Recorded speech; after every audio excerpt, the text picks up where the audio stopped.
Signs of Nashville's explosive growth are visible from the city's skyline. There are cranes everywhere. It's booming. Nashville is known for its country music scene and boasts the largest concentration of music industry jobs per capita in the U.S. But the secret to the city's success goes beyond music. 150,000 new jobs, $30 billion growth in our GDP, and we're tracking on that. More than 2 million people and 60,000 businesses call the Nashville area home. The city boasts the 5th hottest real estate market in the country and a thriving job market. Dozens of publicly traded companies have offices here, and more are moving in. Amazon and Oracle are investing hundreds of millions of dollars, creating thousands of new jobs. There was a gravitational pull to the city. People want to come to be a part of this train, this fast-moving, exciting train. Yet rapid growth usually comes with its own set of challenges, like a lack of affordable housing or strong infrastructure. The question is, can Nashville get there? I'm willing to bet on Nashville. It's not our job to take more out of Nashville. It's our job to make Nashville bigger.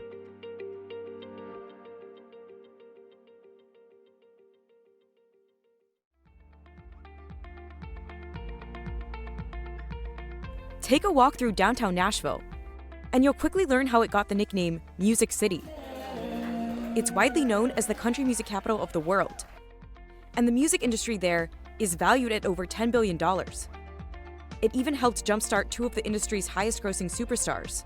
It's infused in everything that we do throughout the city. We would have growth, but we wouldn't have this tremendous trajectory that we've been on.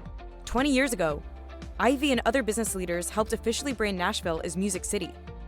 But to drive real success, Ivy says it needed to be much more than a tagline. The entire city has embraced the Music City brand. From live performances at the airport, to hotels where you can sleep in guitar-shaped beds or have a Gibson delivered to your room, Ivy believes the rallying call around Music City for the past 2 decades created the foundation for a sprawling tourism economy worth $27 million annually. This city has a beautiful way of taking someone who's not from here and making them feel like they belong here. Doors open at certain times and you're the lucky one that gets to walk in them. Brooks is the biggest selling solo artist of all time in the U.S. A dreamer's best friend is this city.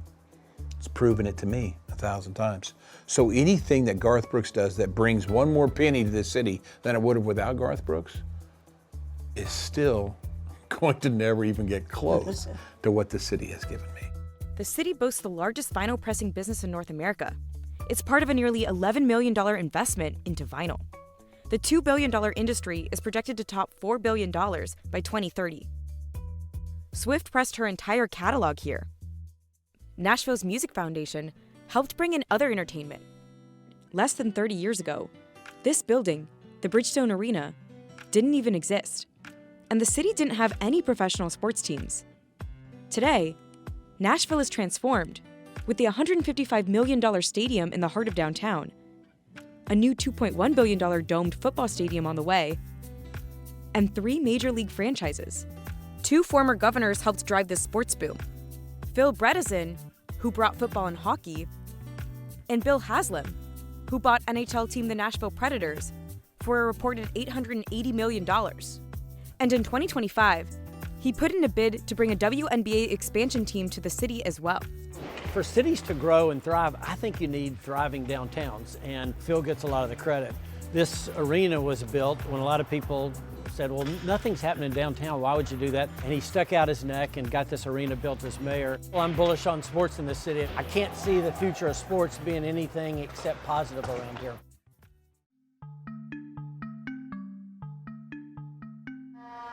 Nashville's other key industries are big economic drivers as well. Healthcare, its biggest by far, generates $67 billion annually. 16 public healthcare companies are headquartered in the area. And there's a thriving healthcare startup community too. So 10 years ago, there were probably 3 firms investing in venture capital in Nashville, and they only did maybe 50% in healthcare. And now there are about 22 to 25 venture firms just in the last really 8 years that have come to Nashville. The healthcare boom started 50 years ago when Frist's dad, brother, and Jack Massey, the owner of KFC, started one of the nation's largest for-profit hospital chains in Nashville back in 1968. Now there are thousands of healthcare businesses supporting nearly 168,000 jobs. It starts with a cluster. By human nature, people want to come to a city where there are other people being trained, where entrepreneurship is valued, and then other people want to come to be a part of this fast-moving, exciting train. In addition to talent, major investments are fueling rapid tech expansion too. The number of tech jobs grew by 17% between 2017 and 2022. Amazon opened a $230 million East Coast operations hub there in 2018, and it has leased over 1 million square feet of office space downtown as it expands its footprint. We found that we could find the talent here. We also found Tennessee and the city to be very business friendly and policies that support our business growth. So when you find that, you want to double down on that.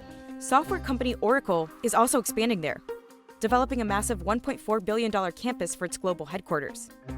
Two key reasons it chose Nashville were no state income tax and a great quality of life for its employees. And it gave the city an additional $175 million for infrastructure. Their idea is we want our employees to bike to work, to hike to work, to kayak to work, pick however you get to work, but be within a very tight 15-minute radius. As part of the Oracle deal, the state approved a $65 million grant to offset some of those moving costs, and that half of the company's future property taxes would be reimbursed for that upfront infrastructure investment. Nashville has been recruiting other corporate giants too, thanks to a 10-year strategy that gets updated every decade called Partnership 2000, that the city created in 1990 to lure businesses to the area. When we can recruit a headquarters to Nashville, it has an impact beyond just the business activity in the community. It affects philanthropy, it affects brain power, and we want that business to be supportive of balancing our economy. Over 600,000 jobs have been created, yet there's still work to be done. Nashville's growth has fueled the strongest real estate boom the city has ever seen. Local homebuilder John Eldridge says he's just trying to keep up. We don't currently have any houses that are built, completed, that are for sale that haven't been sold. He started building Nashville homes 15 years ago, smack in the middle of the Great Recession. But in just a few years, the market suddenly took off, thanks to an influx of buyers looking for a more affordable market. Single-family home construction permits jumped nearly 25% in 2015 from the prior year, 3 times what was going on nationally. It's not just the economics, it's our climate here, it's our culture here, it's our location. I mean, we're within 500 miles of about 2/3 of the population of the United States. The schools and small city were big draws for native New Yorker Madison Cartolero. I knew that I would want something with like a lot of other younger people and a more like livelier nightlife scene, and I knew that Nashville would offer that to me. Nashville's population grew more than double the rate of the national average between 2020 and 2024. But all of this growth comes with its own set of challenges. Nearly 80% of surveyed residents say the country music capital is growing too fast. Housing hasn't kept up. Cartolero moved here a few years ago on a teacher's budget. She is paying $1,600 a month for a studio, but had to take a second job to pay for it. I think it's ridiculous. No one should have to pay that much money. That's like half of my paycheck, like every month goes to rent, which is like ridiculous. And I definitely wouldn't be able to like afford to live here if I didn't have that second job. Home buying is growing increasingly unattainable. Nashville ranked among cities with the biggest increase in home prices between 2014 and 2024. It now takes 35% of the median household income to afford a median-priced home in the area, well above the longtime local average of just 22%. Yes, obviously what we're seeing housing prices and rents go to is very foreign to what they would call affordable. And we also are seeing a cost change. You know, the difference in what it costs us to develop and build things as Nashville has grown, anything from just our land acquisitions to the actual sticks and bricks, hasn't done anything except for be a straight line up for the last decades. Infrastructure is also an issue. While developers like Eldridge are adding water and sewer lines, the city is lacking on transportation and infrastructure. Residents say that traffic congestion has gotten worse. 20 years ago, there was no residential downtown. I think for most of us that have been longtime Nashvillians, the congestion and the traffic count is infinitely more than it's ever been. Yet help is coming. In 2023, Tennessee Governor Bill Lee signed a landmark $3.3 billion transportation bill to accommodate the state's record growth and boost infrastructure. And voters approved a new tax increase the following year to fund $3.1 billion in transportation improvements like better sidewalks, roads, and transit. This is never a city that's been very interested in public transportation, but it's probably time to take some serious looks at how you might ease some of the road traffic issues.